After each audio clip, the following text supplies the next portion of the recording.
Dear student, आज हम लोग जानेंगे कि principle and practice of weed management का कुछ टॉपिक्स। इसमें हम क्या आपको बताएंगे, बताने से पहले हम आपको बता दें कि इसमें हम लोग जानेंगे कि वीड किसे कहते हैं, वीड का डिफिनीशन कितने प्रकार का होता है, और वीड के करेक्टरिस्टिक्स क्या होते हैं, और उसका यूजफुल क्या होता है, बेनिफिशियल इफेक्ट क्या होता है। तो इतने सारे में जानेंगे, और अगले जो नेक्स्ट वीडियो का उसमें हम क्लासिफिकेशन जानेंगे वीड्स का।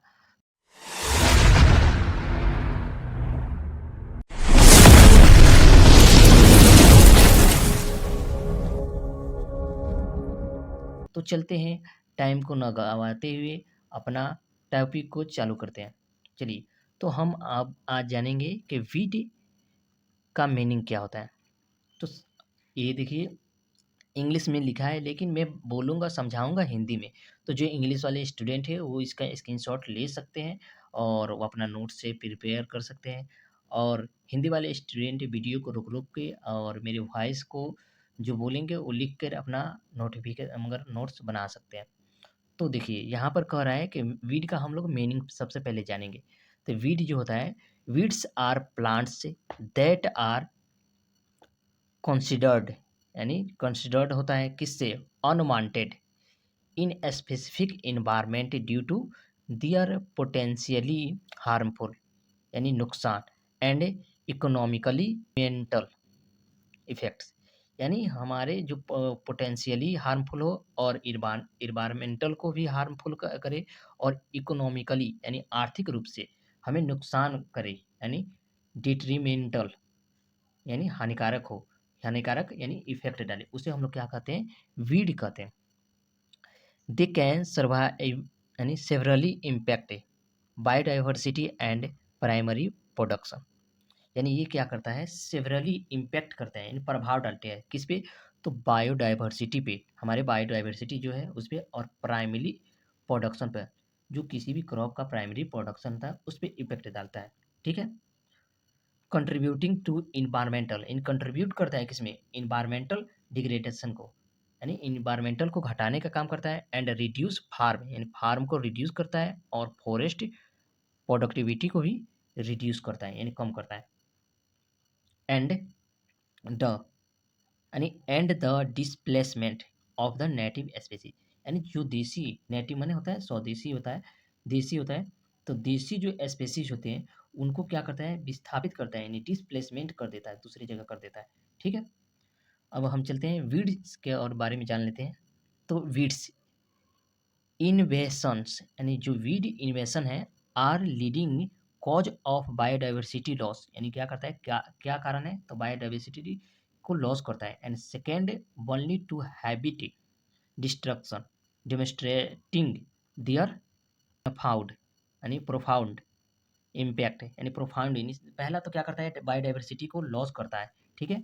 और दूसरा क्या करता है कि डिस्ट्रक्शन करता है, यानी तोड़ने का काम करता है, डेमोन्स्ट्रेटिंग करता है दियर द प्रो यानी profound impact on the natural ecosystem पर, जो हमारा नेचुरल इकोसिस्टम है उसके ऊपर क्या करता है, इम्पैक्ट डायरेक्टली डालता है, उसको खराब करने का काम करता है, यानी विनाश कर देता है। ठीक है।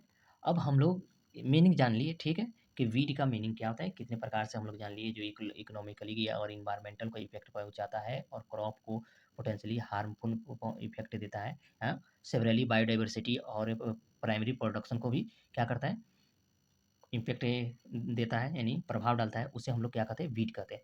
अब हम लोग जानेंगे कि वीड जो होते हैं उनकी डिफिनीशन, तो कितनी कितनी कैटेगरी के आधार पर वीड की डिफिनीशन को बांटा गया। पहला देखिए, पहला नंबर है आपका इकोलॉजिकल है।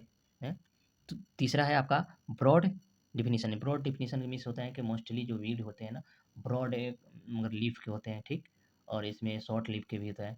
ठीक, तो इसके आधार पर ये हो जाते हैं, बढ़ जाते डिफिनीशन इसका लिया गया है कि वीड मोस्टली क्या होते हैं, ब्रॉड लीफ के होते हैं।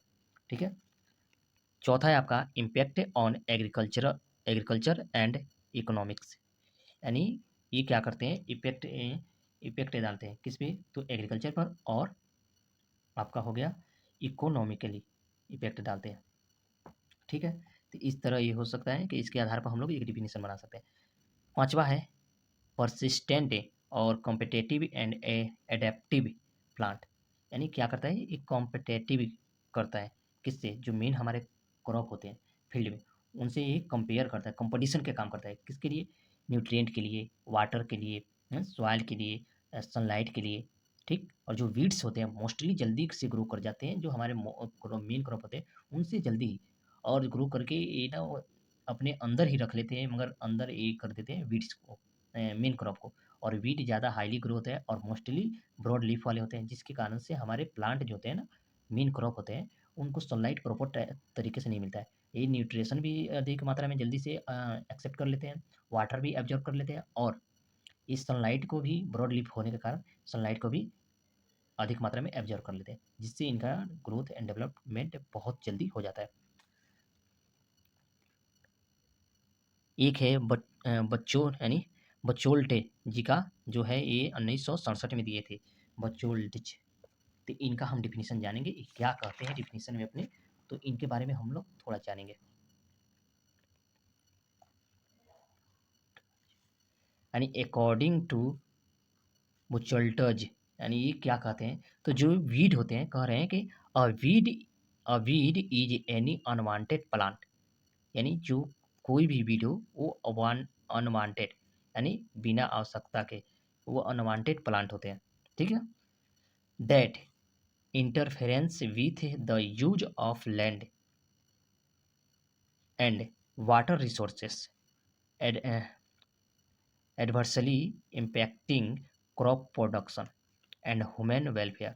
यानी ये क्या करते हैं कि इंटरफेयर कर लेते हैं किसके साथ, तो लैंड यूज के साथ, ठीक है, एंड वाटर रिसोर्सेज के साथ, एडवर्सली इम्पैक्ट करते हैं किस पे, क्रॉप प्रोडक्शन पर करते हैं, और कहाँ पर करते हैं, ह्यूमन वेलफेयर पर भी इम्पैक्ट पहुँचाते हैं, यानी एडवर्सली इम्पैक्ट पहुँचाते हैं। The a weed is essentially a plant out of place. यानी जो वीड होता है ये क्या है, एक प्लांट होते हैं और आउट ऑफ प्लेस होते हैं, ठीक है, जहाँ नहीं होना चाहिए ना वहाँ ये होते हैं। तो बुचोल्टे जी के अनुसार ये 1967 में बुचोल्ट जी ने ये डिफिनीशन दिया था, तो इसे हम प्लांट कहते हैं। जैसे में हम लोग देख सकते हैं कि बाजरा का हम लोग, बाजरा एज अ वीड है किस में, तो पल्स क्रॉप में, ये जो पल्स क्रॉप है उसमें बाजरा आ गया तो ये एक बीज है, वीड है, ठीक है। जैसे पल्स क्रॉप है, pulse crop as a weed in bajra crop, यानी बाजरा अगर हम मेन क्रॉप बोए हैं और उसमें पल्स क्रॉप आ गए तो ये क्या है, वीड हो सकते हैं। टोमेटो जैसे है, tomato as a weed in brinjal field, यानी ब्रिंजल हम लोग बैगन की खेती की है उसमें टोमेटो टमाटर आ गए हैं, उग गए हैं, तो क्या है, एक क्या है, एक वो वीड ही कहलाएगा। जहाँ नहीं होना चाहिए वहाँ ये उग जा रहे हैं, तो इनके अनुसार ये डिफिनीशन होता है। अब एक मोस्ट आता है आप में वीडीनेस, यानी वीडीनेस यहाँ पर ए ई है, ठीक है। तो वीडीनेस क्या होता है, तो हम लोग इसका जानेंगे, एक मगर टर्म है, इसे हम लोग जानने का प्रयास करेंगे। तो weediness is the condition of a field, यानी कंडीशन ऑफ फील्ड और other managed area where weeds, जहाँ वीड आर प्रचुर मात्रा में, यानी एबटेंट, जहाँ पर प्रचुर मात्रा में वीड्स होते हैं वहाँ पर ये मैनेजमेंट करने की एक प्रक्रिया होती है, ठीक है ना। और ये प्रक्रिया कहाँ होती है, field condition, condition of a field, यानी वीडीनेस क्या है, एक कंडीशन है जो फील्ड में होता है। दिस स्टेट यानी स्टेट इंडिकेट्स, यानी ये क्या करते हैं, this state indicates a high level of interference from unwanted plants. यानी क्या करते हैं कि इंडिकेट्स करते हैं, किसको इंडिकेट करते हैं, तो हाई लेवल में जो होते हैं इंटरफेरेंस जो करते हैं फ्रॉम द अनवांटेड, यानी अवांछनीय प्लांट पौधे जो होते हैं, ऑप्टेन सिटेटिंग इन इंटेंसिव मैनेजमेंट। ये क्या करते हैं, इन्हीं आवश्यक ही होते हैं इंटेंसिव मैनेजमेंट करने के लिए, ठीक है। इस तरह ये वीडीनेस के मतलब होता है कि मगर जो जहाँ पे अधिक मात्रा में अनवांटेड वीड आ गए हैं, जहाँ पे उनको नहीं होना चाहिए वहाँ पे वो ग्रो हो गए हैं, तो वहाँ पे हम लोग वो जो वीड होते हैं, वीड्स को हम लोग निकालने की प्रक्रिया को क्या कहते हैं, वीडीनेस, यानी वीडीनेस कहते हैं। यह एक फील्ड कंडीशन, यानी फील्ड में किया जाता है, तो ये फील्ड कंडीशन है, कंडीशन ऑफ अ फील्ड, ठीक है, मैनेज करने का, जहाँ पर अधिक मात्रा में आ गए हैं। अब चलते हैं, अभी वीड्स के बारे में हम लोग जान लिए, वीडीनेस क्या है इसके बारे में जान लिए। अब हम लोग जानेंगे कुछ most important question, one liner question जो एग्जाम ऑफ व्यू से या आपके इंटरनल हो एक्सटर्नल हो या कॉम्पिटिटिव कोई भी एग्जाम हो उसमें पूछा जाता है मोस्टली। तो वीड्स जो होते हैं, वीड जो टर्म दिया किसने दिया, तो वो जेंथ्रो टूल ने आपको टर्म दिया है। फादर ऑफ वीड साइंस किसे कहते हैं, तो जेंथ्रो टूल को कहते हैं। जो एनआरसी है फॉर वीड साइंस का, वो कहाँ था, पुर है वहाँ पर था, एमपी में। ठीक है। और जो एनआरसी है प्रमोटेड हो गया directorate of weed science research यानी DWSR इन 2009 जनवरी, यानी जनवरी 2009 में क्या हुआ, ये आपका क्या 2009 में ये मगर प्रमोट हो गया। जो एनआरसी था वो प्रमोट हो गया कि कब हुआ, तो 2009 ईस्वी में। और जो एनआरसी था वीड साइन स्टेब्लिश्ड हुआ था जबलपुर में, वो हुआ था आपका 80 यानी 1989 में, यानी 1989 में। ठीक है। फिर नाउ क्या हुआ, फिर उसके बाद क्या हुआ, 2004 में क्या हुआ, 2004 में आपको क्या हुआ, इसका रीनेम हो गया।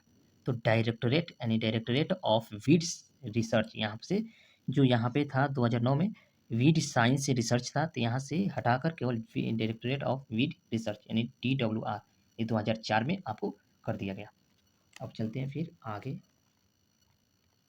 अभी कुछ most important question exam of view से चलेगा।